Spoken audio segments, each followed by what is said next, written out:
الحمد لله نحمده ونستعينه ونستغفره ونؤمن به ونتوكل عليه ونعوذ بالله من شرور أنفسنا ومن سيئات أعمالنا من يهده الله فلا مضل له ومن يضلل فلا هادي له ونشهد أن لا إله إلا الله وحده لا شريك له ونشهد أن سيدنا ومولانا محمدا عبده ورسوله أرسله الله إلى كافة الناس بشيرا ونذيرا وداعيا إليه بإذنه وسراجا منيرا صلى الله تعالى عليه وعلى آله وأصحابه وبارك وسلم تسليما كثيرا كثيرا. أما بعد فقد قال النبي صلى الله تعالى عليه وسلم كان دين الأنبياء لا إله إلا الله.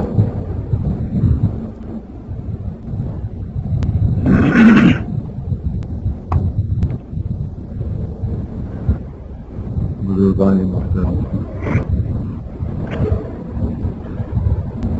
ایک حدیث ہے نبی کریم صلی اللہ علیہ وسلم اس وقت میں نے تلاوت کی ہے.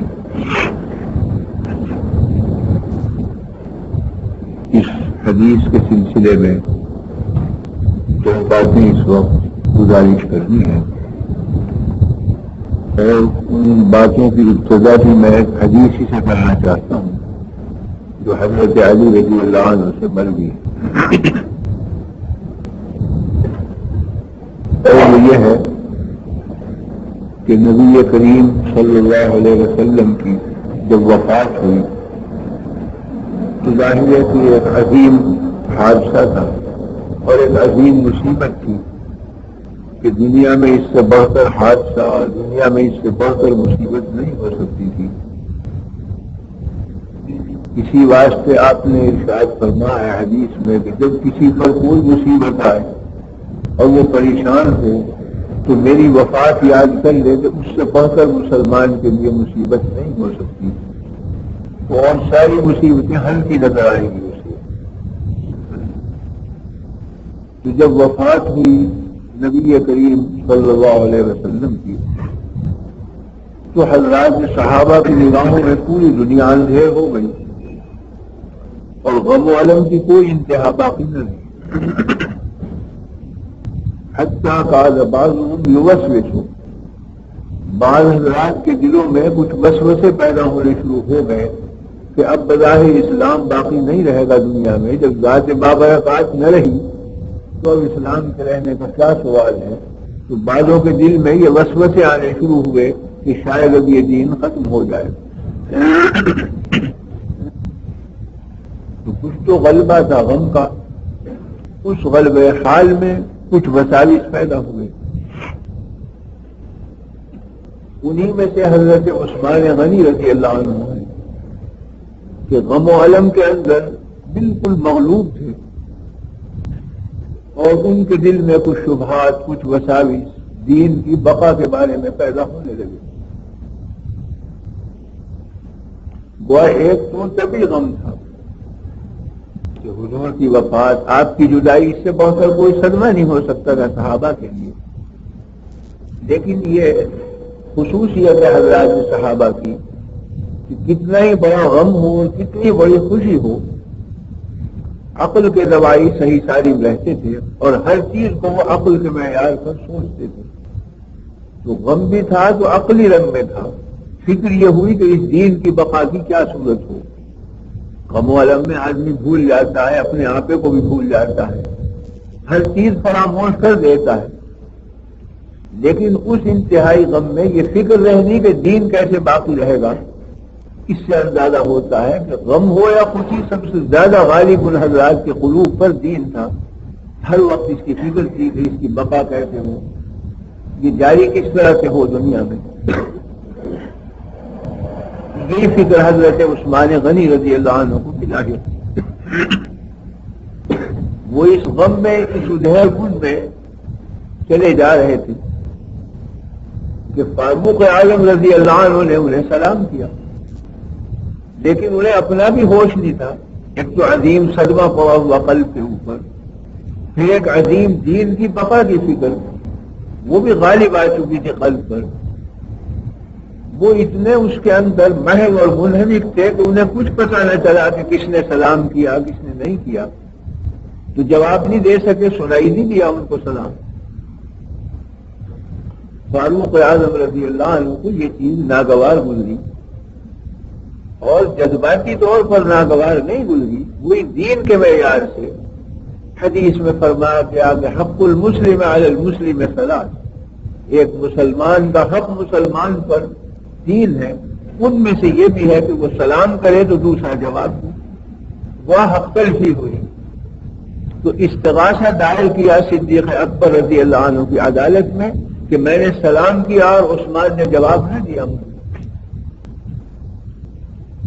گویا اتنا بڑا حق تھا یہ کہ عدالت میں دعویٰ دائر کرنے کی نوبت آئی. سب سے بڑی جائیداد ان بزرگوں کی دین ہی تھا. اس کے مقابلے میں زمین اور باغ اور جاگیر کوئی چیز نہیں تھی. اگر دعوے دائر کرتے تھے تو دین کے معیار سے، استغاثے کرتے تھے تو دین کے لیے. تو ہم تو معمولی بات سمجھتے ہیں کہ کسی نے سلام کیا جواب نہ دیا تو کوئی پرواہ نہیں کرتے اس کی. وہاں اتنی اہمیت تھی کہ استغاثہ ظاہر کرنے کی نوبت. حدیث میں آپ نے فرمایا کہ افشوا السلام علی من عرفت ومن لم تعرف، جو بھی سامنے پڑے سلام کرو، یہ حق ہے مسلمان کا. خواہ پہچانتے ہو اس کو نہ پہچانتے ہو، اگر نہیں کرو گے اسے حق حاصل ہے کہ وہ استغاثہ دائر کرے عدالت میں کہ میری حق تلفی کی. اور اگر وہ جواب نہیں دے گا تو اس کو حق ہے دعویٰ دائر کرنے کا کہ میرے سلام کا جواب تو نہیں دیا. تو ہم حقوق سمجھتے ہیں صرف مالیات کو، صرف جائیداد کو، زمین اور جاگیر کو. وہ حقوق سمجھتے تھے دین کے مقامات کو. تو فاروق اعظم نے دعویٰ دائر کیا صدیق اکبر رضی اللہ عنہ کے یہاں کہ میں نے سلام کیا اور حضرت عثمان رضی اللہ عنہ نے مجھے جواب نہ دیا. وہاں سے گویا سمجھ جاری ہوا، طلبی ہوئی حضرت عثمان. صدیق اکبر نے فرمایا کہ تمہارے ایک بھائی نے سلام کیا، تم نے کیوں نہیں جواب دیا؟ فرمایا واللہ ما شعور، خدا کی قسم مجھے تو کوئی احساس بھی نہیں، مجھے نہیں پتا کس نے سلام کیا. فاروق اعظم نے کہا کہ واللہ سلم، خدا کی قسم میں نے سلام کیا. انہوں نے کہا واللہ ما شعور، خدا کی قسم مجھے کوئی شعور نہیں اس کا.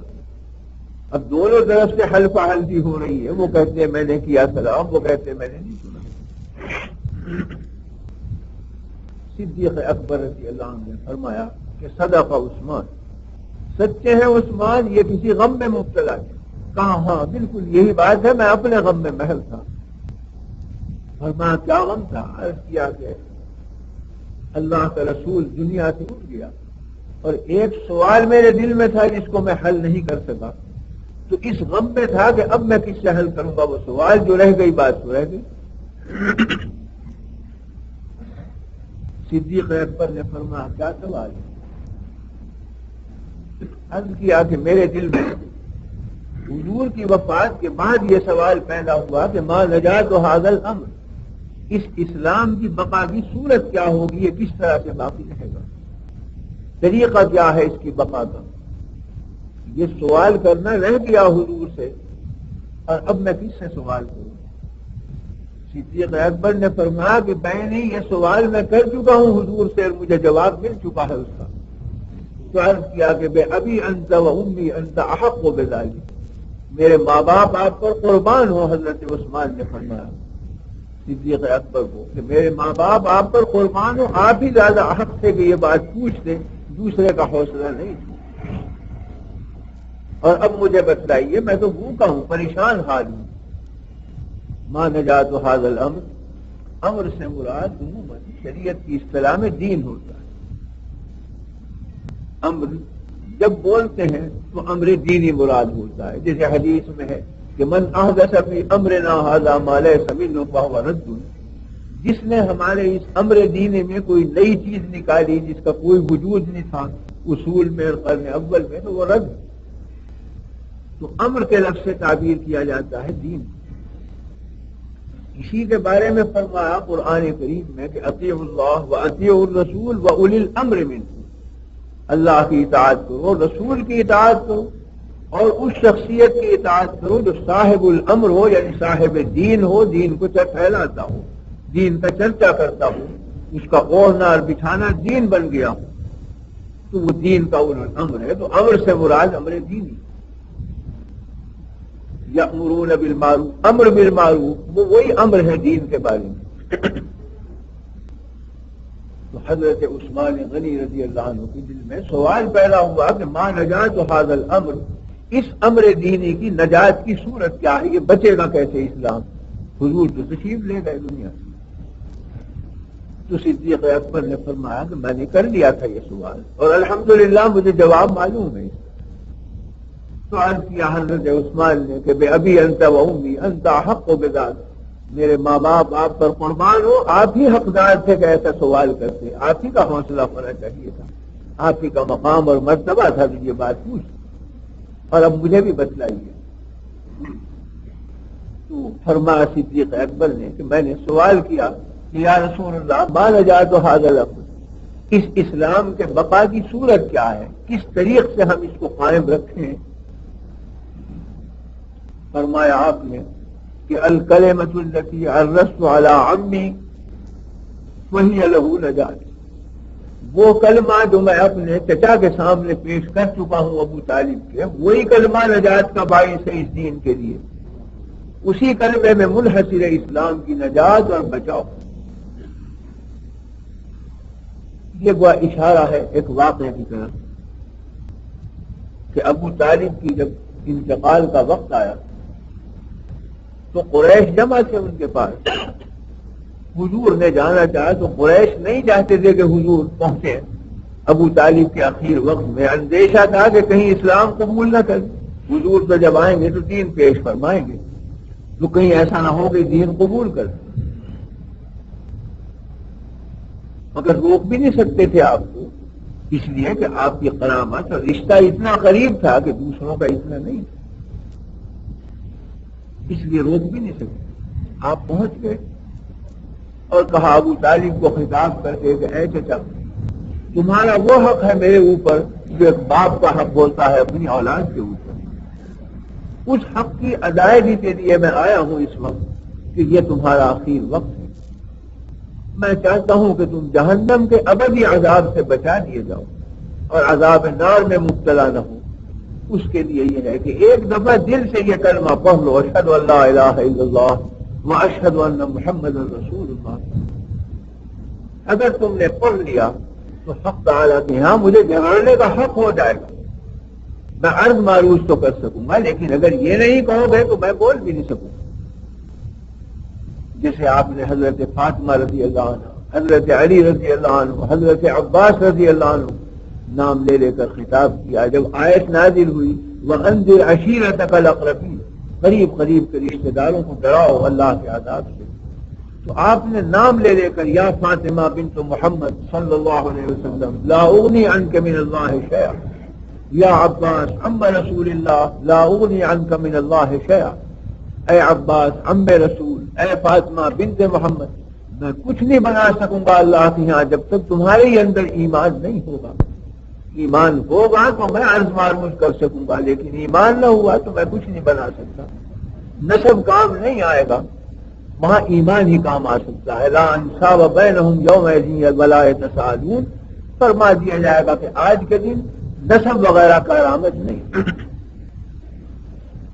بن گئے عشق شدی چل کے نسب کن جامی کہ دلیل ہاں فلاں ابن فلاں چیزیں نیس، دین کی نجات کا جب وقت آئے گا تو یہ کارآمد نہیں ہوگا کہ یہ فلاں کا بیٹا ہے اور فلاں کا پوتا ہے، وہاں تو یہ پوچھیں گے ایمان کتنا ہے تیرے قلب کے اندر، تو کسی کا بیٹا ہو، اگر نہیں ہے ایمان تو پیغمبروں کے بعد اولاد جہنم میں جھونک دی جائیں گی، پیغمبروں کے بعدوں کی بیویاں جہنم میں جھونک دی جائیں گی، پیغمبروں کے باپ جہنم میں جھونک دیے جائیں گے۔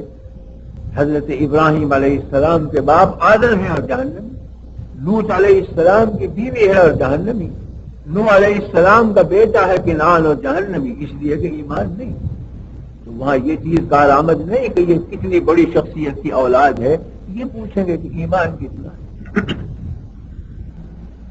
تو غرض آپ نے ڈرا سب تو ابو طالب کے سامنے بھی جا کے آپ نے یہی فرمایا کہ اے چچا، اس اخیر وقت میں تم ایک دفعہ کلمہ پڑھ لو تو حق تعالیٰ کے سامنے مجھے کہنے سننے کا حق حاصل ہو جائے گا. اگر کمی کمزوری ہوگی تو میں عرض معروض کروں گا، لیکن اگر بنیاد ہی نہ ہو سرے سے ایمان کی تو پھر کاہے پہ عرض کروں. ابو طالب نے اس کے جواب میں کچھ اشعار پڑھے ہیں جن کو نقل کیا ہے مورخین نے بھی اور محدثین نے بھی. انہوں نے کہا ہے کہ اظہرت دینا قد علمت بأنہ من خیر ادیان البریۃ دینا. اے میرے بھتیجے، تو نے وہ دین پیش کیا میرے سامنے جو دنیا کے تمام ادیان میں بہترین دین ہے. اور وَلَقَدْ صَدَقْتَ وَكُنْتَ فِيهِ أَمِينًا، اور تم اس کے پیش کرنے میں سچے ہو اور امین ہو. تم نے امانت داری سے پوری بات پہنچا دی تو تم بھی امین اور سچے، تمہارا دین بھی سچا، تمہارا طریقہ بھی سچا.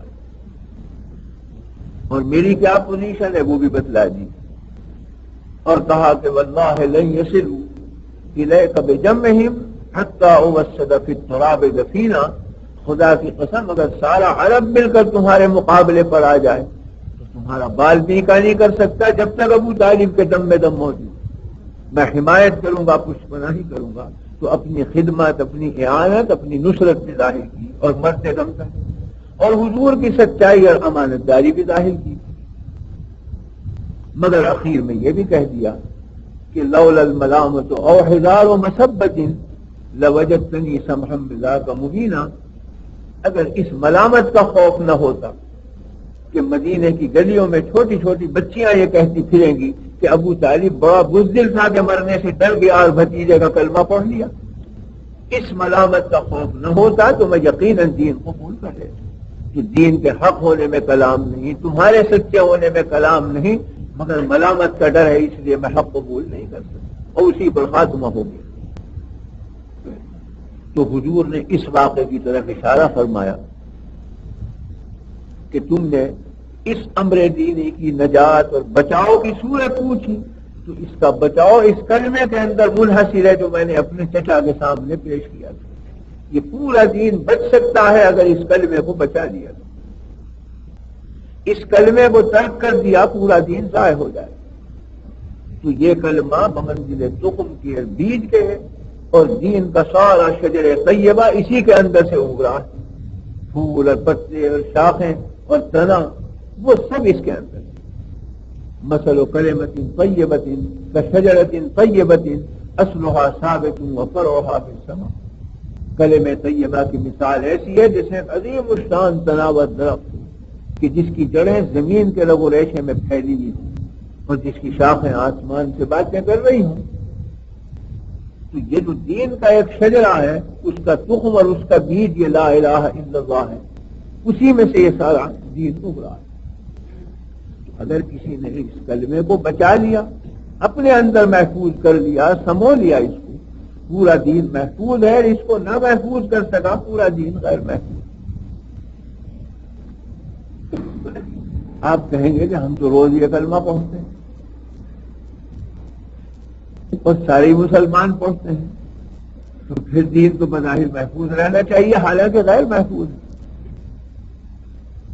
تو میں کہتا ہوں کہ اول تو اس دعوے میں کلام ہے کہ سارے پڑھتے ہیں. لاکھوں کی تعداد وہ ہے کہ قومی طور پر مسلمان ہیں، کلمہ پڑھنا نہیں جانتے. ہندوستان میں میوات کا علاقہ ہے، لاکھوں میوات کے لوگ ملکانہ راجپوت کلمہ پڑھنا نہیں جانتے. پوچھو کون ہے کہ مسلمان. نام ان کے عبداللہ مل، محمد گنگا داس. کھانا کھائیں گے تو چوکا لگا کے گائے کی گوبری پھیر کر اس کا پیشاب چھڑک کر، چھری رکھی ہوئی ہے 100-150 برس کی کہ کوئی ان کا مولوی آیا ہوگا وہ پہنچے دے دیا، وہ اسی سے ذبیحہ کرتے رہتے ہیں، نہ اللہ کو جانے نہ رسول کو جانے. اور پوچھا جائے کہ بھائی کون ہو کہ یہ مسلمان، کیا مانے مسلمان کے، کہ یہ تو ہمیں خبر نہیں، بس باپ دادا سے یہ سنتے آ رہے ہیں کہ مسلمان. تو اول تو اس دعوے میں کلام ہے کہ ہم سب کلمہ پڑھتے ہیں، سب نہیں، اکثریت اب بھی ہے جو نہیں پڑھتی، جانتی بھی نہیں کلمہ، دعوے دار ہے مسلم ہونے، اور اگر پڑھتے بھی ہیں تو اس کی حقیقت سے واقف نہیں، اس کے الفاظ کو رٹا ہوا۔ دین محض الفاظ میں نہیں ہے محفوظ، دین تو حقائق میں محفوظ ہے، اس کے معنی میں محفوظ، تو اس کے معنی کا دھیان، اس کی حقیقت کو اپنے قلب پر طاری کر لینا، اس سے دین کا بچاؤ ہوگا، محض لفظوں سے نہیں۔ اس کا یہ مطلب نہیں کہ لفظ بیکار ہے، معاذ اللہ، اگر بے سوچے سمجھے بھی آپ کلمہ پڑھیں گے جب بھی کارآمد، اس کا اجر بھی ہے، ثواب بھی ہے، لیکن دین کی حقیقت نہیں کھلے گی جب تک اس کی حقیقت پر نظر نہ ہو۔ تو غور کیا جائے تو پورا دین اس کلمے کے اندر سمایا ہوا ہے، عقائد بھی اس میں موجود ہیں، اخلاق بھی اس میں موجود ہیں، احکام بھی اس میں موجود ہیں، عبادات بھی اس کے اندر موجود ہیں، معاشرت بھی موجود ہے، ساری چیزیں اسی کے اندر کھپی ہوئی ہیں، لیکن غور کرنے کی ضرورت ہے، تدبر کرنے کی ضرورت ہے۔ لا الہ الا اللہ میں لفظ اللہ ہی پر اگر دھیان کر لیا جائے تو ساری باتیں اس سے ہی کھل جاتی ہیں۔ اللہ اس ذات کو کہتے ہیں جو مستجمع ہو تمام صفات کمال، اللہ وہ ذات ہے کہ سارے کمالات کا سر چشمہ ہو، یعنی فقط جامع ہونا نہیں کہ جمع ہے اللہ میں سارے کمالات، یہ کافی نہیں ہے، بلکہ اللہ سر چشمہ ہے، اس سے ابلتے ہیں کمالات، پھوٹتے ہیں اس سے کمالات، وہ مصدر ہے، وہ خزینہ ہے، اس میں سے کمالات ابھر رہے ہیں، نکل رہے ہیں، جیسے سورج میں سے کرنیں پھوٹتی ہیں، تو یہ نہیں کہا جائے گا کہ سورج نے کچھ بٹور کر جمع کر لیا ہے روشنی ہو، نہیں، روشنی اس کی ذات سے پھوٹ کر پھیل رہی ہے، اگر وہ نہ ہو تو روشنی نہ ہو دنیا کے اندر۔ تو ذات بابرکات حق فقط جامع نہیں ہے کمالات کی، بلکہ مصدر ہے، سر چشمہ ہے، اس سے ابلتے ہیں کمالات۔ حق تعالی شانہ کی ذات کو بڑائی صفات کمال کی وجہ سے حاصل نہیں، صفات کمال کی بڑائی اس میں ہے کہ وہ ذات سے نکل رہی ہے۔ یہی فرق ہے مخلوق اور خالق میں، کہ مخلوق جب بڑی بنے گی، کوئی بھی مخلوق ہو، جب اس میں کچھ کمالات ہوں تو صفات کے ذریعے سے بڑائی ملتی ہے آدمی، پورے آدمی کی کوئی بڑائی نہیں۔ اگر آپ علم رکھتے ہیں، عالم ہونے کی حیثیت سے آپ کی بڑائی قائم ہو جائے گی، آپ صناع ہیں تو صفت صنعت کی وجہ سے آپ کا وقار قائم ہو جائے گا، آپ با اخلاق ہیں تو کمال اخلاق کی وجہ سے آپ کی بڑائی قائم ہو جائے گی۔ ان میں سے ایک چیز بھی نہیں تو پوری ذات کو کوئی نہیں پوچھے گا۔ انسان میں، حیوان میں کوئی بھی فرق نہیں ہے، وہ بھی کھاتا پیتا ہے، آپ بھی کھاتے پیتے ہیں، وہ بھی بھٹوں میں رہتا ہے، آپ بھی مکان میں رہتے ہیں، اس کی بھی نسل بڑھتی ہے، آپ کی بھی نسل چلتی ہے، تو ایک بہیمے سے زیادہ کوئی حیثیت نہیں ہے انسان کی۔ انسانیت نام ہے ان کمالات کا جو پیدا ہو جائیں، علم ہے، عمل ہے، صنعت ہے، حرفت ہے، اخلاق ہے، یہ چیزیں پیدا ہوں گی تو مخلوق کو بڑائی ملتی ہے صفات کے ذریعے۔ حق تعالیٰ کو بڑائی ہے ذات کی وجہ سے، صفات میں بڑائی اس وجہ سے آ گئی ہے کہ وہ ذات سے نکل رہی۔ سورج کو بڑائی کرنوں کی وجہ سے حاصل نہیں ہے، کرنوں کا شرف ہے کہ وہ سورج کی طرف منسوخ ہو گئی، 1000 کرنیں نکل سکتی ہیں اگر سورج موجود ہو، لیکن کرنیں کروڑوں جمع ہو جائیں سورج بن جائے، یہ نہیں ہو سکتا۔ تو سورج سے کرن ہے، کرن سے سورج نہیں۔ تو صفات کمال ذات حق سے ہے، ذات حق صفات کمال سے نہیں ہے، تو کمالات کو بڑائی حاصل ہوئی ہے اس لیے کہ وہ اللہ کی طرف منسوب ہے، اس کی ذات سے سرزد ہو رہی ہیں، صادق ہو رہی ہیں۔ تو حق تعالی شان اپنی ذات سے بڑے ہیں اور ساری صفات ان کے اندر سے اس طرح پھوٹ رہی ہیں جیسے بلا تشبیہ سورج میں سے شعاعیں نکلتی ہیں۔ تو اللہ نام اس ذات کا ہے جو مستجمع ہو، جامع ہو، مصدر ہو سارے کمالات کا، ساری بزرگیوں کا، ساری برکتوں، ذرہ برابر عیب نہ ہو، نہ اندر نہ باہر سے کوئی عیب لگ سکے ذات کو جا کر۔ الخیر کلہ منک والیک والشر لیس الیک، خیر کل کی کل اے اللہ تجھ سے ہے اور تیری طرف لوٹ کر جانے والی ہے، شر نہ تیرے اندر ہے نہ باہر کا شر تیرے پاس پھٹک سکتا ہے، تو بری و بالا ہے ہر برائی سے، ہر عیب سے، منزہ ہے، مقدس ہے، تیرا نام ہی قدوس و سلام. تو بہرحال اللہ کہتے ہیں اس ذات کو کہ جس کے اندر تمام صفات کمال ہوں اور نہ صرف جمع ہوں بلکہ سرزد ہو رہی ہوں، وہ سرچشمہ ہو رہی. اور وہ صفات کیا ہیں؟ ظاہر بات ہے کہ وہ صفات تو ہزاروں ہیں، لیکن وہ جو حدیث میں فرمایا گیا 99 اصول ہے اس میں. جسے بچوں کو یاد کرائے جاتے تھے نا پہلے، اب تو دستور نہیں رہا. پہلے اللہ کے 99 نام صفاتی نام پتلے کاغذوں پر چھاپ دیتے تھے، بعض تعویذ بنا کے گلے میں ڈال دیتے، اور تعویذ تو پھر باہر رہ جاتا ہے. بچوں کو یاد کرائے جاتے تھے تاکہ دل میں وہ نام اتر جائیں. هو اللہ الذی لا الہ الا هو الرحمن الرحیم الملک القدوس السلام المؤمن المہیمن العزیز الجبار المتکبر الخالق الباری. 99 نام، یہ تمام صفات. تو لفظ اللہ کے اندر ذات بھی موجود، صفات بھی موجود، اور اس کے ساتھ ساتھ لا الہ الا اللہ میں کیونکہ اللہ کا لفظ ہے، اللہ آتا ہے حصر کے لیے، یعنی یہ کمالات صرف اللہ ہی میں اور کہیں نہیں. اگر کہیں جائیں گے تو یہیں سے بٹ کر جائیں گے، یہیں کے عطیے سے پہنچیں گے. کسی کی ذات میں کوئی کمال نہیں ہے، صرف عطا خداوندی. تو الا اللہ کے معنی یہ ہے کہ ایک اللہ موجود، میں اپنی صفات سے، یعنی صفات اس میں ہے اور صرف اس میں ہے، دوسروں میں نہیں ہے. اگر ہے تو پرتوا ہے، اگر ہے تو نورانیت ہے، اثر ہے اس کا عطیہ ہے. خود اپنی ذات سے کوئی کمال لیے ہوئے نہیں. سب سے بہترین مخلوق اللہ کی مخلوقات میں انسان، لیکن انسان بھی اپنی ذات سے باکمال نہیں. کمالات دو ہی ہیں بڑے بڑے، ایک علمی کمالات، ایک عملی کمالات، جن کو اخلاقی کمال کہتے ہیں. دونوں سے انسان کوڑا پیدا ہوتا. علم کے بارے میں خود قرآن کریم نے فرمایا کہ واللہ اخرجکم من بطون امہاتکم لا تعلمون شیئا وجعل لکم السمع والابصار والافئدہ لعلکم تشکرون. اللہ نے تم کو تمہاری ماؤں کے پیٹ سے نکالا اس حالت میں کہ ذرہ برابر تم میں علم کا نشان نہیں. انسان کا بچہ بالکل ایک مضغہ گوشت ہے جب پیدا ہوتا ہے، نہ اسے اچھے اور برے کی تمیز، نہ سیاہ و سفید کی تمیز، نہ شعور. تو لا تعلمون شیئا عربیت کے قاعدے کے مطابق نقرہ نفی کے نیچے واقع ہو رہا ہے تو فائدہ دے گا عموم کا.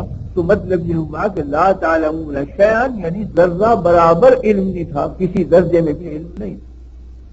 اللہ ہی نے تم نے سننے کی طاقت رکھی، دیکھنے کی طاقت رکھی، بوجھنے کی طاقت رکھی، جس سے تم علم حاصل کرتے ہو، کچھ سن کر، کچھ دیکھ کر، کچھ سمجھ کر. تو علم انسان کی ذات میں نہیں، کوڑا پیدا. اخلاقی کمالات کا جہاں تک تعلق ہے تو دوسری جگہ فرمایا گیا، یوسف علیہ السلام کہتے ہیں کہ وما ابرئ نفسی ان النفس لامارۃ بالسوء الا ما رحم ربی. میں اپنے نفس کی بریت نہیں کرتا. تواضعاً فرما رہے ہیں نفس تو برائی کا حکم دیتا ہے، نفس تو بہت سرچشمہ ہے ساری شرور کا اور برائیوں کا. اللہ جس کے نفس کو پاک کر دے وہ پاک ہو جاتا ہے، ورنہ نفس تو برائیوں ہی کا سرچشمہ. تو ایک سے معلوم ہوتا ہے کہ اخلاقی برائیاں جبلت میں رکھی ہوئی ہیں انسان، ایک سے معلوم ہوتا ہے کہ جہالت جبلت میں رکھی ہوئی ہے انسان. پیدا ہوتا ہے تو جہالت بھی موجود اور بد اخلاقی بھی موجود، ہوا حسد سبھی موجود ہے. وہ جوان ہو جاتی ہے، اونچی ہو جاتی ہے. اگر انسان کی ذات میں علم ہوتا تو نہ مدرسوں کی ضرورت تھی، نہ اسکولوں کی، نہ کالجوں کی. پڑھے پڑھائے پیدا ہوتے. یہ اسکول بنانا، مدرسے بنانا، یہ خود دلیل ہے کہ انسان کوڑا ہے، اس میں علم بھرنا ہے کسی نہ کسی سے. اگر بااخلاق پیدا ہوتا انسان تو خانقاہوں کی ضرورت نہیں تھی کہ تربیت اخلاق کریں، سارے بااخلاق پیدا ہوتے ماں کے پیٹ سے. لیکن مدرسے اور خانقاہوں کا کھولا جانا یہ دلیل اس کی ہے کہ یہ مسلمہ مسئلہ ہے کہ علم سے بھی کوڑا ہے انسان، اخلاق سے بھی کوڑا ہے. تعدیل اخلاق بھی کی جاتی ہے، علم بھی پیدا کیا جاتا ہے. کہ جب انسان جیسی مخلوق ان کمالات سے خالی ہے تو اور کس مخلوق کو آپ با کمال کہہ دیں؟ کوئی مخلوق اپنی ذات سے باکمال نہیں. دیکھتے ہیں ہم گانا دے دیا کمال آ گیا, چھین دیا چلا گیا. جی اسی واسطے ایک جگہ تو یہ فرمایا کہ واللہ اخرجکم من بطون امہاتکم لا تعلمون شیئا, اللہ نے تمہاری ماؤں کے پیٹ سے تمہیں اس حالت میں نکالا کہ ذرہ برابر علم نہیں رکھتے. تم میں کان دیے, آنکھ دی, قلب دیا تاکہ سوچو سمجھو علم پیدا کرو. آدمی نے کچھ سن کر, کچھ سمجھ کر, کچھ دیکھ کر علم حاصل کیا, بڑا عالم بن گیا. اب اخیر میں فرماتے ہیں ثم یرد الی ارذل العمر لکی لا یعلم بعد علم شیئا. اخیر میں ایک ایسی عمر کی طرف لوٹایا جاتا ہے انسان کو جو ارذل عمر ہے, کہ جس میں عالم ہونے کے بعد پھر بے علم بن جاتا ہے آدمی. آج قوت حافظہ چلی گئی تو پچھلے معلومات ختم ہو گئے, آنکھیں کمزور ہو گئی تو اب دیکھنے کا علم جو ہے وہ ختم ہو گیا, ثقل سماج پیدا ہو گیا تو سن کر علم حاصل نہیں کر سکتا. تو آج بینائی چلی گئی, آج سماج چلی گئی تو نئے علم کا راستہ نہیں رہا. پرانا علم حافظے میں تھا تو دماغ کمزور ہوا تو حافظہ کمزور ہوا, تو جتنی پچھلی معلومات تھی وہ ختم ہو گئی, نئی کے لیے راستہ نہ رہا. اسی طرح سے کوڑا کا کوڑا چلا جاتا ہے قبر میں, جیسے کوڑا کا کوڑا آیا تھا انسان. بتلانا مقصود ہے کہ علم تیری چیز نہیں ہے انسان, ہماری چیز ہے. جب ہم نے چاہے ڈال دیا, جب ہم نے چاہے نکال دیا. اگر تیری ذاتی چیز ہوتی تو کبھی جاہل نہ بنتا. تیری ذات میں کوئی کمال نہیں. تو کمالات جتنے ہیں وہ سب حق تعالیٰ سے عطا سے ان کی دوسرے باکمال بنتے ہیں, وہ بھی اللہ ہی کا کمال ہے, فی الحقیقت ان کا کمال نہیں. تو بہرحال لفظ اللہ سے ذات خداوندی بھی معلوم ہوئی, صفات خداوندی بھی معلوم ہوئی, اور یہ بھی معلوم ہوا کہ وہ صفات صرف اللہ ہی میں ہیں اور کسی میں نہیں. وہ دے دے تو آ جائے گی, نہیں دے تو نہیں آئے گی. تو سر چشمہ کمالات کا, صفات کمال کا صرف اللہ کی ذات. اچھا پھر اللہ کے لفظ سے ایک اور چیز بھی وہ جو مجھے عرض کرنا ہے, اس کے لیے یہ مبادی اور مقدمات عرض کر رہا ہوں تاکہ مسئلہ صاف ہو جائے. اللہ سے جیسے حصر معلوم ہوتا ہے ویسے ثبوت بھی معلوم ہوتا ہے. اس لیے کہ اللہ جب لا کے بعد آتا ہے تو لا سے ہوتی ہے نفی, اور اللہ سے ہوتا ہے اس چیز کا اثبات جس کی نفی کی گئی. لا الہ کوئی معبود نہیں الا اللہ, اگر ہے تو صرف اللہ. تو جس کی نفی کی گئی تھی لا سے, اسی چیز کا اثبات کیا گیا اللہ کے ذریعے سے جو ذات حق کے لیے. تو الوہیت کی نفی کر دی گئی کہ کوئی الہ نہیں, کوئی عبادت کے لائق نہیں, کوئی پرستش کے لائق نہیں الا اللہ, اگر ہے تو صرف اللہ کی ذات سے بابرکات, وہی معبود ہے, وہی پرستش کے لائق. تو لفظ اللہ نے ذات الہ کو ثابت کیا, لفظ اللہ نے صفات کمال کو ثابت کیا, اور لفظ اللہ نے حصر کو ثابت کیا کہ وہ سارے کمالات صرف اللہ کے ہیں. اور پھر لفظ اللہ نے ثبوت دیا کہ جب سارے کمالات اس میں ہیں تو معبود اس کے سوا کون ہو سکتا ہے. اسی کے آگے گردن جھکے گی, اسی کے آگے ناف اور پیشانی ٹکائی جائے گی. تو لا سے ایک چیز کی نفی ہوئی, اللہ سے اس کا اثبات ہوا. تو لا الہ الا اللہ کے اندر ذات حق بھی موجود, صفات خداوندی بھی موجود, اسی کے ساتھ ساتھ ثبوت بھی موجود معبودیت کا, اور اسی کے ساتھ ساتھ توحید بھی موجود. نام اس کلمے کا کلمہ توحید. اس لیے کہ جب کوئی ذات ایسی نہیں جیسا اللہ تو یکتائی ثابت ہوئی. جب کسی کی ذات میں صفات نہیں, صرف اللہ کی ذات میں ہے, تو صفات میں یکتائی ثابت ہوئی. تو وہی لا اور الا کو آپ ہر جگہ جاری کیجیے اس قاعدے سے, لا الہ الا اللہ, کوئی معبود نہیں بجز اللہ. لا رحمان الا اللہ, کوئی رحمان نہیں بجز اللہ. لا رحیم الا اللہ, کوئی رحیم نہیں بجز اللہ. لا کریم الا اللہ, لا رازق الا اللہ, کوئی رزق دینے والا نہیں بجز اللہ. لا خالق الا اللہ, کوئی پیدا کرنے والا نہیں بجز اللہ. لا حافظ الا اللہ, کوئی حفاظت کرنے والا نہیں بجز اللہ کے. ساری 99 صفات میں لا اور اللہ کو جاری کیجیے تو توحید ذات بھی ثابت ہوتی ہے, توحید صفات بھی ثابت ہو جاتی ہے, توحید اخلاق بھی ثابت ہو جاتی ہے. اور ظاہر بات ہے کہ جب کسی بندے کے قلب میں یہ جم جائے توحید کہ رحمان اگر ہے تو وہی ہے, مالک اگر ہے تو وہی ہے, ملک اور بادشاہ اگر ہے تو وہی ہے, تو ان تمام صفات کے کچھ حقوق پیدا ہوتے ہیں. حقوق جتنے قائم ہوتے ہیں وہ صفات سے قائم ہوتے ہیں. مثلا ایک انسان کوئی حق نہیں اس کا آپ کے اوپر، لیکن اگر وہ باپ ہے آپ کا تو بحیثیت باپ ہونے کے ایک حق عائد ہوتا ہے اور کچھ فرائض آپ کے ذمہ عائد ہو جاتے ہیں کہ اطاعت کرو باپ کی، اس کے سامنے اف نہ کرو، اس کے سامنے کوئی گستاخی کا کلمہ نہ کہو، کوئی لب و لہجہ کرفتگی یا سختی کا نہ اختیار کرو، جیسا کہ قرآن کریم میں فرمایا کہ وَقَضَىٰ رَبُّكَ أَلَّا تَعْبُدُوا إِلَّا إِيَّاهُ وَبِالْوَالِدَيْنِ إِحْسَانًا إِمَّا يَبْلُغَنَّ عِندَكَ الْكِبَرَ أَحَدُهُمَا أَوْ كِلَاهُمَا فَلَا تَقُل لَّهُمَا أُفٍّ. ماں باپ ہوں اور وہ بھی بوڑھے ہوں، دونوں ہوں یا بڑھاپا ایک کا ہو اور تمہارے سامنے ہو تو تمہارے فرائض کیا ہیں کہ لا تقل لهما اف، اف بھی مت کرو ان کے سامنے، یعنی کوئی کلمہ ایسا نہ کہو کہ دل دکھ جائے، ان کی شان کے مناسب نہ.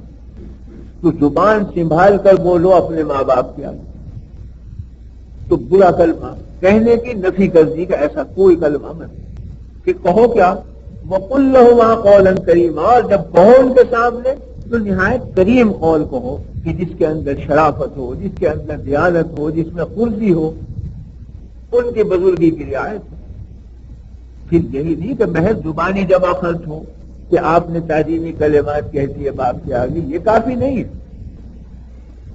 وَاخْفِضْ لَهُمَا جَنَاحَ الذُّلِّ مِنَ الرَّحْمَةِ، ان کے سامنے جھک کر کھڑے ہو، پہلو کو گرا دو، اپنے نیاز مندانہ انداز سے کھڑے ہو، تن کر مت کھڑے ہو، ایٹ کر مت کھڑے ہو. تو گویا زبان سے بھی تعظیم کرو، حیات سے بھی تعظیم کرو. وَاخْفِضْ لَهُمَا جَنَاحَ الذُّلِّ، ذلت کے ساتھ و پستی کے ساتھ اپنے بازو کو جھکا دو، یعنی ایسے انداز سے کھڑے ہو جیسے خادم کھڑا ہوتا ہے. اور یہ رسمی طور سے نہ ہو کہ ایک ڈھونگ ہے یا ایک رسم میں چلی آ رہی، ہم بھی کھڑے ہوئے. جناح الذل من الرحمہ، قلب کے اندر رحمت ہونی چاہیے، دکھلاوے کے لیے نہ ہو، رسم کے طور پر نہ ہو. وَاخْفِضْ لَهُمَا جَنَاحَ الذُّلِّ مِنَ الرَّحْمَةِ. یہ تو سامنے کے آداب ہیں کہ زبان بھی سنبھال کے بولو، نیاز مندانہ کھڑے ہو، ہیئت بھی تواضع کی بناؤ. اور اس کے بعد جب چلے جاؤ تو یہ نہیں کہ یہ منہ دیکھے گی تواضع، غائبانہ بھی ان کی عظمت ہے.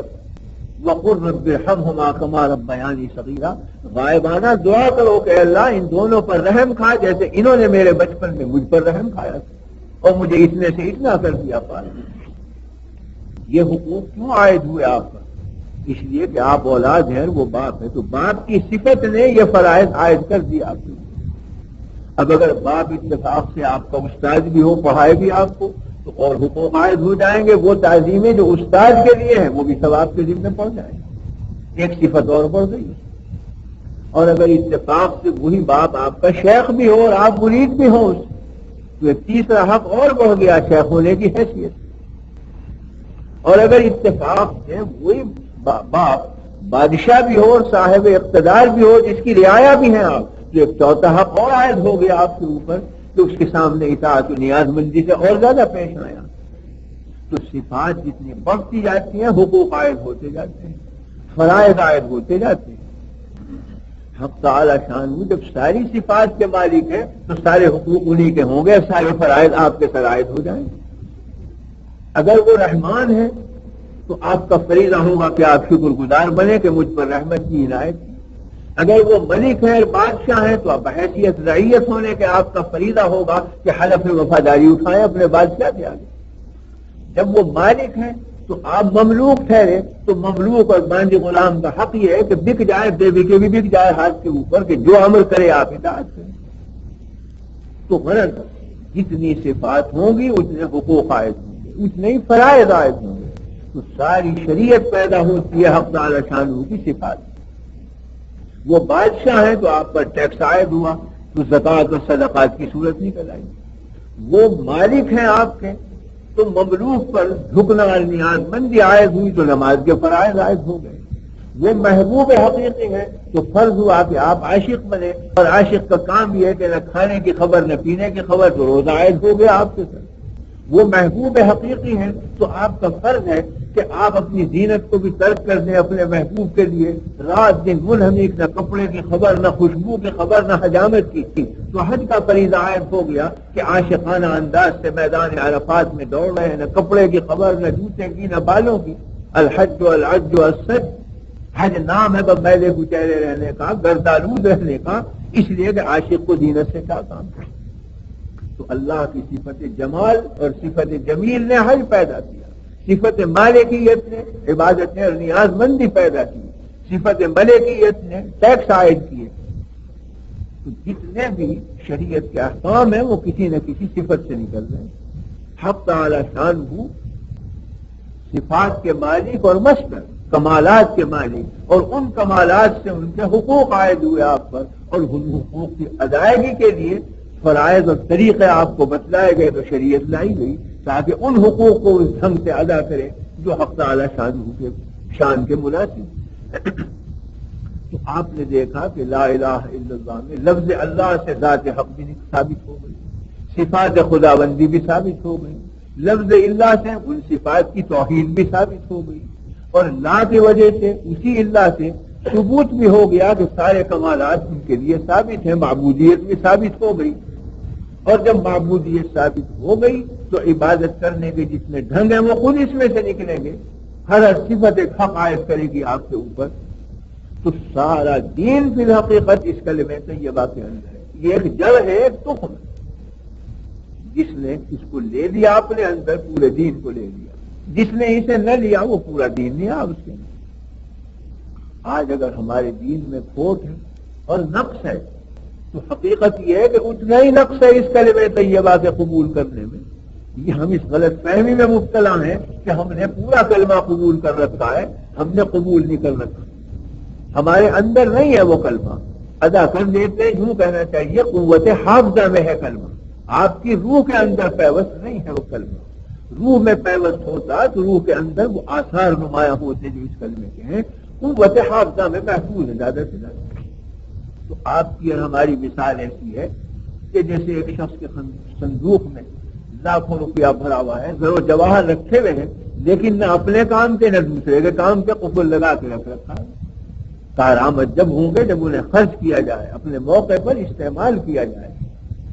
تو آپ نے کلمہ طیبہ کو دماغ کے صندوق میں قفل لگا کے رکھ رکھا ہے، قوت حافظہ میں محفوظ، لیکن استعمال اس کا استعمال نہیں ہے. اگر ہوتا تو آپ کے ظاہر پر، آپ کے باطن پر اس کلمے کا اثر آئے. کہا جاتا کہ آپ دین کا کلمہ رچا ہوا سموئے ہوئے اپنے اندر، اس کے آثار آپ کے چہرے پہ نمایاں، آپ کے لباس پہ نمایاں، آپ کے افعال میں نمایاں، آپ کے عادات و خصائل میں نمایاں. جب نہیں نمایاں ہے معلوم ہوتا ہے کہ کلمہ بدن کے یا روح کے اندر پیوست نہیں، دماغ کے کسی گوشے میں محفوظ پڑا ہوا ہے. تو ضرورت اس کی ہے کہ دماغ کے گوشے سے نکال کے قلب کے رگو پے میں اس کلمے کو رکھا جائے تاکہ اس کے اثرات نمایاں ہوں. تو سارا دین اس کلمہ طیبہ کے اندر ہے، خواہ عادات ہو، خواہ معاشرت ہو، خواہ اخلاق ہو، خواہ عقائد ہو، وہ سب اس کلمے کے اندر موجود ہے. یہی وجہ ہے کہ نبی کریم صلی اللہ علیہ وسلم نے فرمایا کہ کان دین الانبیاء لا الہ الا اللہ، سارے پیغمبروں کا دین یہی تھا لا الہ الا اللہ. حضرت آدم علیہ السلام سے لے کر حضرت محمد صلی اللہ علیہ وسلم تک سارے انبیاء علیہ السلام اسی کلمے کی تبلیغ کرتے ہوئے آئے، اسی کلمے کو پہنچاتے ہوئے آئے. تو سارے پیغمبروں کا دین یہی تھا لا الہ الا اللہ، اس لیے کہ اسی کے اندر ساری چیزیں. یہی وجہ ہے کہ جب آپ کسی کو دائرے اسلام میں داخل کرتے ہیں تو نماز نہیں پڑھواتے کھڑے ہو کے کہ نماز پڑھ لے تاکہ تو مسلمان ہو جائے. زکوٰۃ دینے کو نہیں کہتے، یہ بعد کی چیزیں ہیں. کلمہ پڑھواتے ہیں کہ یوں کہو لا الہ الا اللہ محمد رسول اللہ، بس کہا اس نے وہ مسلمان ہو گیا. گویا اس نے وہ سارا دین عائد کر دیا اپنے اوپر جو اس کلمے کے اندر بھرا ہوا تھا. اب اگر وہ نماز نہیں پڑھے گا آپ تو ملامت کریں گے. کلمہ پڑھ لیا نماز نہیں پڑھ، وہ روزہ نہیں رکھے گا آپ ملامت کریں گے. کلمہ پڑھ لیا روزہ نہیں رکھتا، اس لیے کہ کلمہ پڑھنے کی یہ معنی ہے کہ اس نے اقرار کیا کہ میں روزہ بھی رکھوں گا، میں نماز بھی رکھوں گا، سارے فرائض میرے سر آ گئے. تو پورا دین اس کلمہ طیبہ کے اندر چھپا ہوا ہے. اس میں ایک ذرا سی بات اور سمجھنی ہے تھوڑی سی، کہ اس کلمہ طیبہ کی حقیقت جب آ جاتی ہے قلب میں اور اس کو آدمی بار بار رٹے اور ورد کریں تو حق تعالی شانہ سے اسے کامل مناسبت پیدا ہوتی ہے اور صفات خداوندی اس کے اندر جلوہ گر ہونی شروع ہوتی ہے۔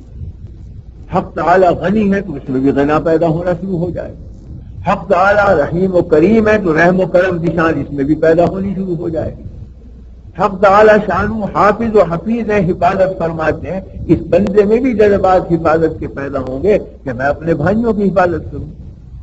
تو معبود کی جتنی شانیں ہوتی ہیں عبادت کرنے والے کے اندر وہ رچتی ہیں، اس کے پرتوے ہوتے ہیں۔ اگر پتھر کا معبود سامنے رکھ لیں آپ تو سنگ دلی پیدا ہو جائے گی، دل بھی پتھر بننے لگے گا، اور اگر رحیم و کریم کی عبادت کریں تو رحم دلی پیدا ہوگی، مالک اور ملک کی عبادت کریں تو ملوکیت کی شان پیدا ہوگی، عظمت پیدا ہوگی۔ جو شان معبود کی ہے وہ عابد میں آتی ہے۔ اگر کوئی آپ کو پوچھنے لگے تو سوائے اس کے کہ دوسروں کو جلانے کا جذبہ پیدا ہوگا، اس کے اندر اور کچھ بھی نہیں۔ پتھر کو پوجنے لگے تو سنگ دلی پیدا ہو جائے گی، لوہے کو پوجنے لگے تو وہ تلوار بن جائے گا، گلے کاٹے گا دوسروں۔ لیکن اللہ کا بندہ بنے گا تو اللہ کی ساری مخلوق کا خادم بھی بنے گا، رحم دلی بھی پیدا ہوگی، کرم بھی پیدا ہوگا، لطف بھی پیدا ہوگا، اس لیے کہ معبود اس کا لطیف بھی ہے، رحیم بھی ہے، کریم بھی ہے۔ تو بہرحال کلمہ طیبہ کی حقیقت کو سمجھ لینے سے اس کے استعمال سے وہ آثار پیدا ہوتے ہیں بندے میں، جو حق تعالی شانہ کے کمالات و برکات ہیں وہ رچتے ہیں، پرتوے پیدا ہوتے ہیں صفات کے۔ تو اس میں ایک گنا استغنا اور غنا پیدا ہوتا ہے کہ ساری مخلوق سے وہ غنی، کسی کا محتاج نہیں، جیسے اللہ کسی کا محتاج نہیں۔ جو حقیقی معنی میں اللہ کا بندہ ہو وہ اللہ کے سوا کسی کا محتاج نہیں رہتا۔ یہ ایک شان پیدا ہوتی ہے طاعت و عبادت کے بعد کہ غنا بھی آ جائے، اور قدرتی طور پر اس میں برتری بھی پیدا ہوتی ہے، تفوق بھی پیدا ہوتا ہے۔ اس میں اندیشہ تھا اس کا کہ یہ غنا بڑھتے بڑھتے کہیں تکبر کی حد تک نہ پہنچ جائے، یہ استغنا مخلوق سے بڑھتے بڑھتے کہیں لاپرواہی کی حد تک نہ پہنچ جائے کہ کسی کی بھی خدمت نہ کرے کہ مجھے کیا واسطہ ان سے۔ تو توحید کے غلبے سے بعض اوقات انسان میں ایسا غنا پیدا ہوتا ہے کہ مخلوق کے مقابلے میں وہ کنارہ کش ہونے لگتا ہے، بعض دفعہ مخلوق کی خدمت سے الگ ہو جاتا ہے۔ مجھے کیا ضرورت ہے؟ اس واسطے ضرورت پڑی کہ اس غنا یا اس کبر کے جذبے کو توڑنے کے لیے عبدیت بھی پیدا ہو، انسان میں بندگی کی شان پیدا ہو، کبر و رغبت کے بجائے تواضع اور انکسار کی شان پیدا ہو۔ اور یہ پیدا نہیں ہوتی جب تک کہ کسی صاحب کمال کے آگے پامال نہ ہو آدمی، جب تک کہ کسی بندے خدا کے سامنے جھک نہ جائے آدمی، اس وقت تک عبدیت کی شان نہیں ہوتی۔ ممکن ہوتا ہے کہ نخوت پیدا ہو، ممکن ہے غرور پیدا ہو، ممکن ہے کہ رفعت پیدا ہو، اس سے وہ اتنا رفیع بنے کہ سب کو حقیر سمجھنے لگے، پس سمجھنے لگے۔ تو اس کبر و نخوت کا بدرقہ یہ ہے کہ اس میں عبدیت ہو، اور عبدیت نہیں پیدا ہوتی جب تک کہ کسی کے آگے پامال نہ ہو۔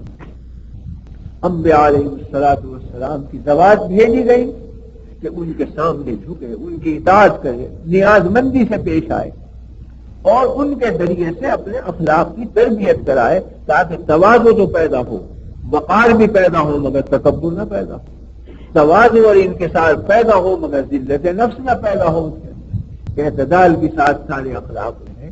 تو حق تعالی شانہ انبیاء علیہ السلام کو بھیجتے ہیں اپنے اخلاق کا نمونہ بنا، اپنے کمالات کا نمونہ بنا۔ تو براہ راست کسی بندے کا اللہ سے تعلق نہیں ہوتا جب تک انبیاء کا واسطہ بیچ میں نہ ہو، وہ نمونہ نہ کر کے نہ دکھلائیں اللہ کے کمالات کا، اللہ کے اخلاق کا۔ اگر ہم یہ دیکھنا چاہیں کہ حق تعالی رحیم و کریم ہے، ان کے رحم و کرم کی کیا صورت ہوتی ہوگی، تو انبیاء علیہ السلام کو دیکھیں گے کہ کس طرح رحیم و کریم ہوتے ہیں مخلوقات کے اوپر۔ وہ نمونہ ہے حق تعالی کے رحم و کرم۔ حق تعالی ہادی ہے، ہدایت فرمانے والے ہیں۔ اگر ہم یہ دیکھیں کہ اللہ کس طرح ہدایت کرتا ہے تو انبیاء کی تعلیم کو، ان کی ہدایت و رہنمائی کو دیکھیں کہ وہ اللہ کی رہنمائی ہے، ان کے واسطے سے جاری ہوتی ہے۔ تو انبیاء علیہ الصلوۃ والسلام نمونہ ہوتے ہیں حق تعالی کی کمالات کا۔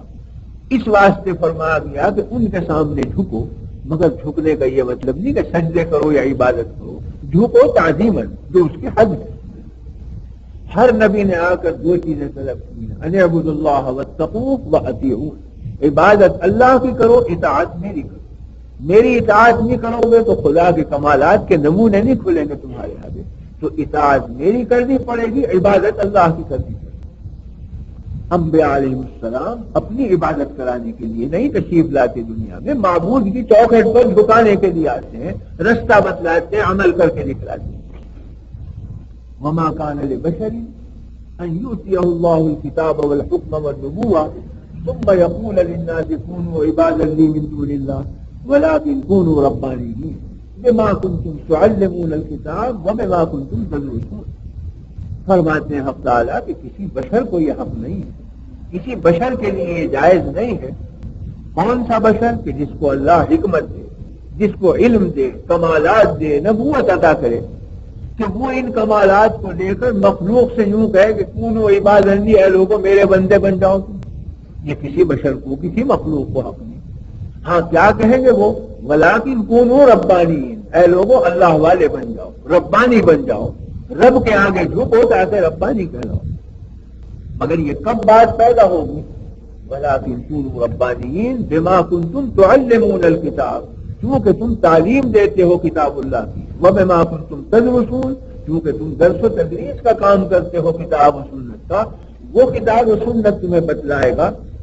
اس کی وجہ سے تمہارے اندر یہ جذبہ نہیں پیدا ہو سکتا کہ تم اپنا بندہ بنانے لگو مخلوق، بلکہ ساری مخلوق کو اس کے خدا کے آگے جھکا دینا یہ تمہارا کام ہوگا۔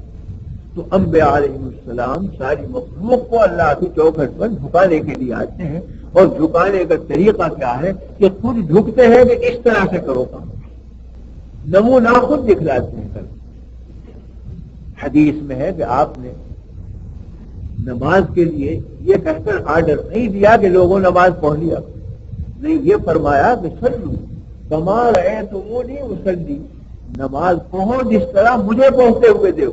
نمونہ میں ہوں نماز کا، صحیح نماز وہ ہے جو میرے ڈھنگ کے مطابق ہو۔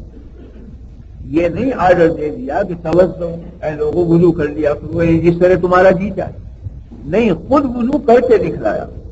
ایک دفعہ وضو کیا آپ نے تو تمام اعضاء وضو کو ایک ایک مرتبہ دھویا، اور فرمایا کہ ھذا وضو لا يقبل اللہ الصلاۃ الا بہ، یہ وہ وضو ہے کہ اس کے بغیر نماز بھی نہیں قبول ہو سکتی۔ اگر ایک دفعہ بھی ہاتھ پیر نہ دھوئے، وضو ہی نہ ہو تو نماز بھی نہیں ہوگی۔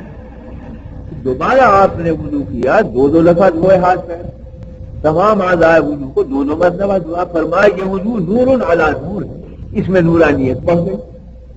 پھر تیسری دفعہ وضو کیا آپ نے تو تین مرتبہ دھویا تمام اعضاء وضو کو، اور فرما ھذا وضوئی ووضوء الانبیاء من قبلی، یہ میرا وضو ہے، میرے سے پہلے سارے پیغمبروں کا یہی وضو تھا، یہی طریقہ تھا۔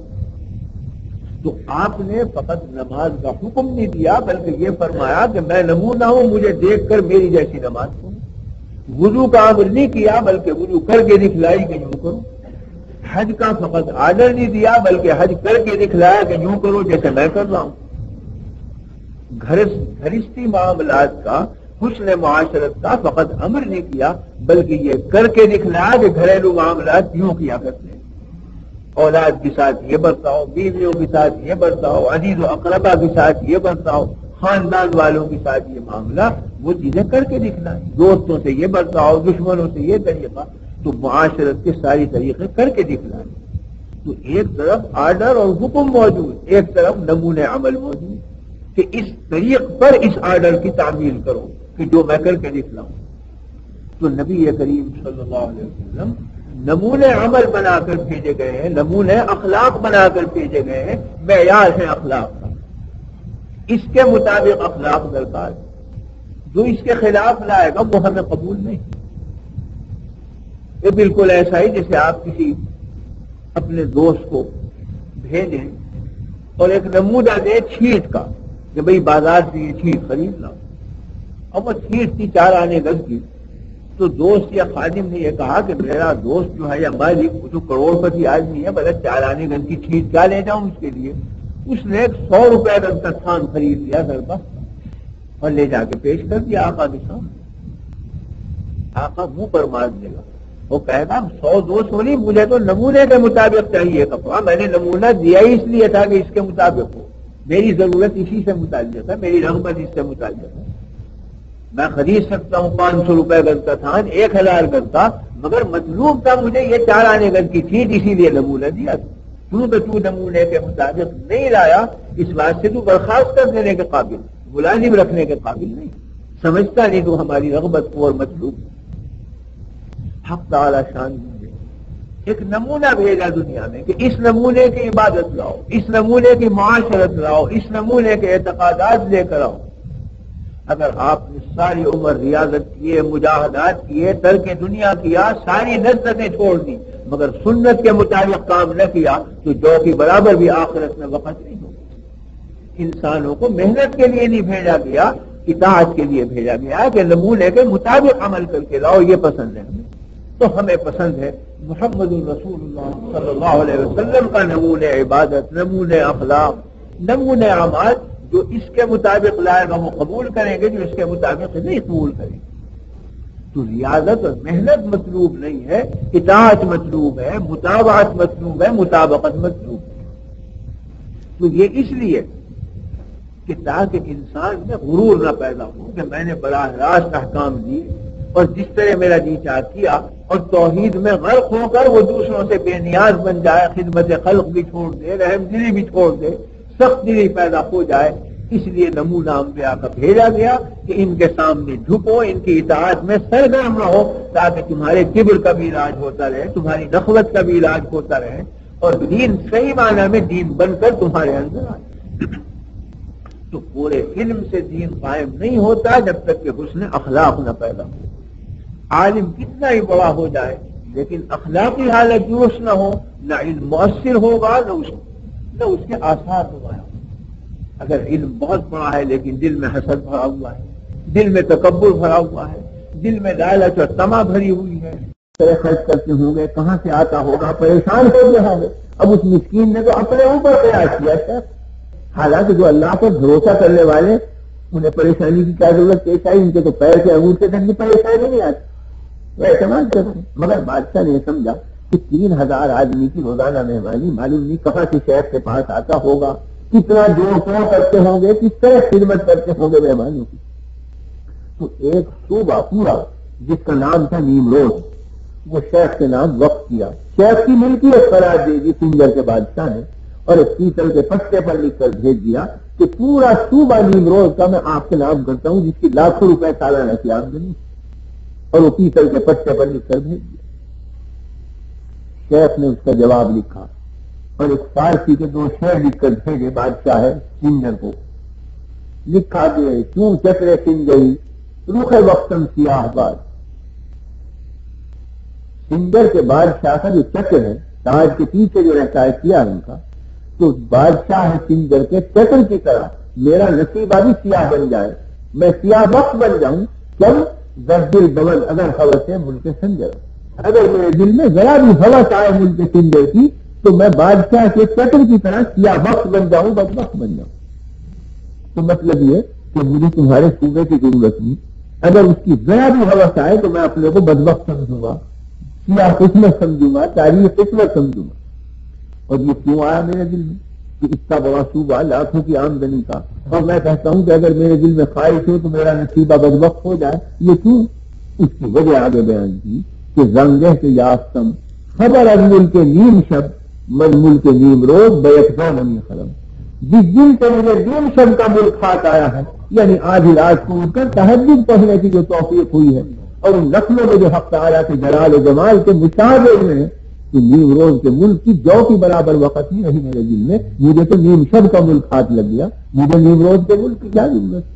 تو اہل اللہ جو ساری دنیا پر لات مار لیتے ہیں، ایک بڑی دولت ملتی ہے جبھی تو لات مارتے ہیں، معاذ اللہ کوئی دیوانے چھوڑیں، تو کوئی چیز بڑی ملتی ہے تب چھوٹی چیز کو ٹھکراتے ہیں، تو بڑی سلطنت ملتی ہے، خلیلا صادر ملک یقیناً نوائے لا وحب العافدین، خلیل اللہ کی طرح سے ملک یقین کی سلطنت حاصل کرو، تو جا کے اس وقت محسوس ہوگا کہ تمہارے باطن میں کیا لذات پیدا ہوئی، کیا راحتیں پیدا ہوئی۔ اہل اللہ کو جو لذتیں ملتی ہیں ان لذتوں کے ہوتے ہوئے یہ حصی لذتوں کو ٹھکرا دیتے ہیں پیر سے، کوئی وقت نہیں رہتی ان کے دل میں، ان کے باطن میں عظیم الشان شغل موجود ہوتا ہے۔ تو شیخ عبد القادر جیلانی قدس اللہ سرہ نے نیم روز کا صوبے کا صوبہ رد کر دیا کہ مجھے تو نیم شر کا ملک ہاتھ لگ گیا، نیم روز کے ملک کی کیا ضرورت ہے مجھے، یہ تم اپنا ملک اپنے پاس رکھو۔ یہ صورت پیش آئی ہے۔ ٹوک کے جو نواب تھے میر خان، یہ بیٹھ ہو گئے تھے حضرت سید صاحب بریلوی رحمۃ اللہ علیہ، حضرت سید صاحب کی جماعت میں۔ تو سید صاحب کے بعد حضرت شاہ غلام علی صاحب کی طرف رجوع کیا، اور بڑا اعتقاد تھا شاہ غلام علی صاحب کی ہمیں مہمانداری بہت تھی، ہزاروں آدمی کھانا کھاتا تھا۔ تو نواب ٹوک نے ایک پورا ضلع شاہ غلام علی صاحب کے نام لکھ کے بھیج دیا کہ آج کی یہ ضلع آپ کا ہے، اس کی آمدنی سے آپ مہمانوں کی خدمت کریں، لنگر جاری رکھیں۔ تو شاہ غلام علی صاحب نے بھی جواب خط میں لکھ کے بھیجا اور کہا، شاہ غلام علی صاحب نے ایک جواب لکھا شعر کی صورت میں، اور کیا کہا کہ ماں آبرو فقر و قناعت نمی بنے، ماں میر خاں بزرگت روزی مقرر۔ ہم اپنے فقر و فاقے کی آبرو کھونا نہیں چاہتے، میر خاں سے کہہ دے کہ روزی آسمان سے اتر رہی ہے، تیرے ضلع کی ہمیں ضرورت نہیں۔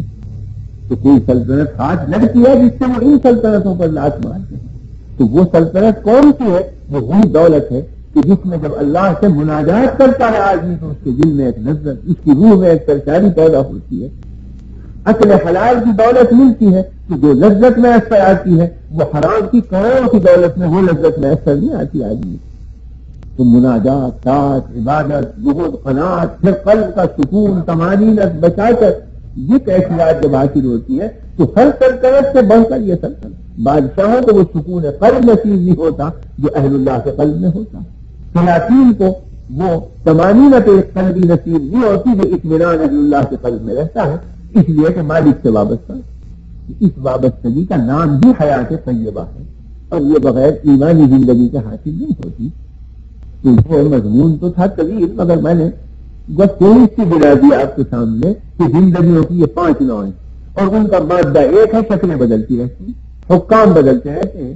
کبھی انسان کے کھانے پینے پر طبیعت کی حکومت ہوتی ہے، کبھی عقل کی حکومت ہوتی ہے، کبھی وہی خداوندی کی حکومت ہوتی ہے، کبھی خود اللہ کی ذات اور اس کے منشا کی حکومت ہوتی ہے، اور اخیر میں جا کے وحدت پیدا ہو جاتی ہے، توحید سے توحد پیدا ہو جاتا ہے۔ جتنی توحید زیادہ برتیں گے حق تعالیٰ کے اندر فانی بنے گا آدمی، وحدت پیدا ہو جائے گی۔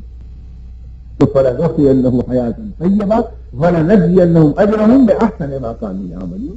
اگر عمل صالح اختیار کیا، کوئی مرد ہو یا عورت ہو، مگر شرط یہ کہ وہ مومن، ایمان کی ساتھ ہو وہ عمل صالح، کفر کی ساتھ وہی نیکی ہوگی کہ باغی کی کوئی نیکی معتبر نہیں، نہ مقبول ہوتی ہے، مطیع کی نیکی معتبر ہوتی ہے، تو مومن حقیقت میں مطیع ہے اور کافر باغی، تو بغاوت کی ساتھ کوئی نیکی معتبر نہیں، اطاعت کی ساتھ ہر نیکی معتبر۔